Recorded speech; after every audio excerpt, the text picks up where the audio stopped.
the 1950s and 60s, at the height of the Cold War, the United States government feared that the Soviet, Chinese, and North Korean agents were using mind control to brainwash U.S. prisoners of war in Korea that were now coming home. Fearing a Manchurian candidate, that is, a person who is not loyal to or who harms their own country or political party because they are under the control or influence of another country or party, the CIA decided to step in.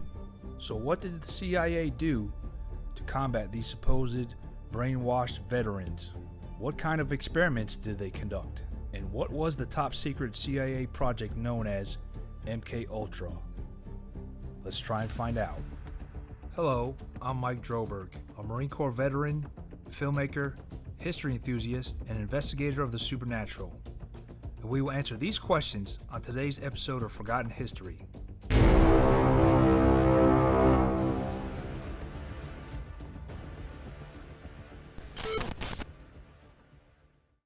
MK-Ultra was a top-secret CIA project in which the agency conducted hundreds of clandestine experiments, sometimes on unwitting U.S. citizens, to assess the potential use of LSD and other drugs for mind control, information gathering, and psychological torture. Though Project MK-Ultra lasted for almost 20 years, from 1953 until about 1973, details of the program didn't become public until 1975, during a congressional investigation.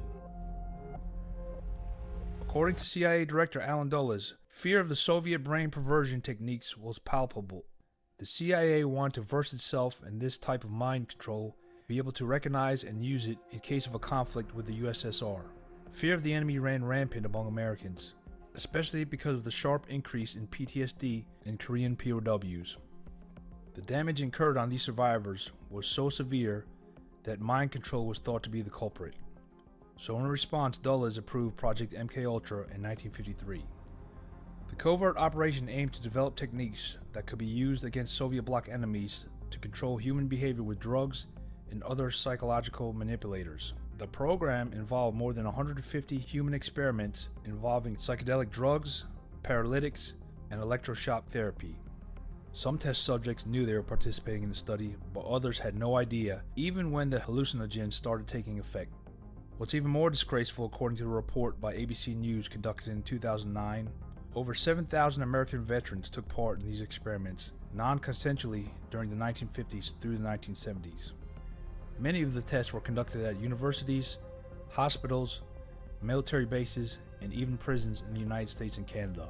It's not clear how many people in total were involved in the tests, as the CIA kept notoriously poor records and destroyed most of MK-Ultra's documents when the program was officially halted in 1973. The CIA began to experiment with LSD, MDMA, mescaline, heroin, barbiturates, methamphetamines, and psilocybin, under the direction of agency chemist and poison experts Sidney Gottlieb. He believed the agency could harness the drug's mind-altering properties for brainwashing or psychological torture. Studies at Columbia University, Stanford University, and other colleges began experiments, and after a series of tests, the drugs were deemed too unpredictable for use in counterintelligence. Operation Midnight Climax was an MK-Ultra project in which government-employed prostitutes lured unsuspecting men to CIA safe houses where the drug experiments took place. The CIA dosed the men with LSD and then, while at times drinking cocktails behind a two-way mirror, watched the drug's effect on the men's behaviors. Recording devices were installed in the prostitutes' rooms disguised as electrical outlets. Most of the Operation Midnight Climax experiments took place in the San Francisco and New York City areas. The program had little oversight, and the CIA agents involved admitted that a freewheeling party-like atmosphere prevailed. An agent named George White wrote to Gottlieb in 1971, quote, "Of course I was a very minor missionary, actually a heretic, but I toiled wholeheartedly in the vineyards because it was fun. Where else could a red-blooded American boy lie, kill, and cheat, steal, deceive, rape, and pillage with the sanction and blessing of the All-Highest?" Another black stain for the CIA during MK-Ultra was the death of Frank Olson. Frank Olson was a scientist who worked for the CIA. At a 1953 CIA retreat, Olson drank a cocktail that had been secretly spiked with LSD. A few days later, on November 28, 1953, Olson tumbled to his death from the window of the New York City hotel room in an alleged suicide. The family of Frank Olson decided to have a second autopsy performed in 1994. A forensic team found injuries on the body that had likely occurred before the fall. The findings sparked controversy theories that Olson might have been assassinated by the CIA. After a prolonged legal proceedings, Olson's family was awarded a settlement of $750,000 and received a personal apology from President Gerald Ford and the then CIA Director William Colby. Some famous people willingly participated in MKUltra as well. Ken Kesey, the author of the 1962 novel One Flew Over the Cuckoo's Nest, volunteered for MKUltra experiments with LSD while he was a college student at Stanford University. Kesey later went on to promote the drug, hosting LSD-fueled parties that he called acid tests. Acid tests combined drug use with musical performance by bands including the Grateful Dead and psychedelic effects such as fluorescent paint and black lights. These parties influenced the early development of the hippie culture and kickstarted the 1960s psychedelic drug scene. Other notable people who reportedly volunteered for CIA-backed experiments with LSD include Robert Hunter, the Grateful Dead lyricist, Ted Kaczynski, better known as the Unabomber, and James Whitey Bulger, the notorious Boston mobster. In 1974, New York Times journalist Seymour Hersh published a story about how the CIA had conducted non-consensual drug experiments and illegal spying operations on U.S. citizens. His report stated the lengthy process of bringing long-suppressed details about MKUltra to light. The following year, President Ford, in the wake of the Watergate scandal and amid growing distrust of the U.S. government, set up the United States President's Commission on CIA Activities within the United States to investigate illegal CIA activities, including Project Ultra and other experiments on unsuspecting citizens.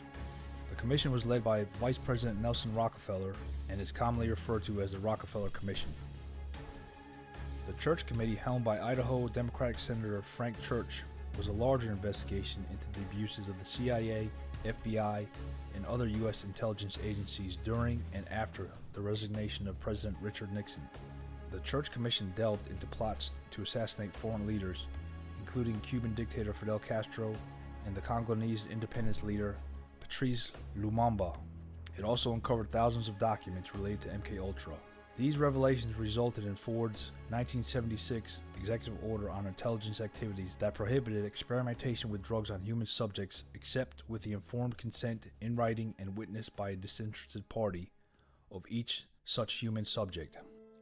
In 1977, a Freedom of Information Act request uncovered a cache of 20,000 documents related to MKUltra, which led to Senate hearings. Some surviving information about MKUltra was declassified in July of 2001. MKUltra, the brainchild of the CIA, is a dark period within the agency, covertly and unashamedly taken against its unknowing citizens, causing death and disabilities that still reverberates with its many victims today. Thanks for watching today's episode of Forgotten History. Please like, share, and subscribe. Send us your questions or comments, and we'll get back to you as soon as possible. Let us know if you have any show ideas.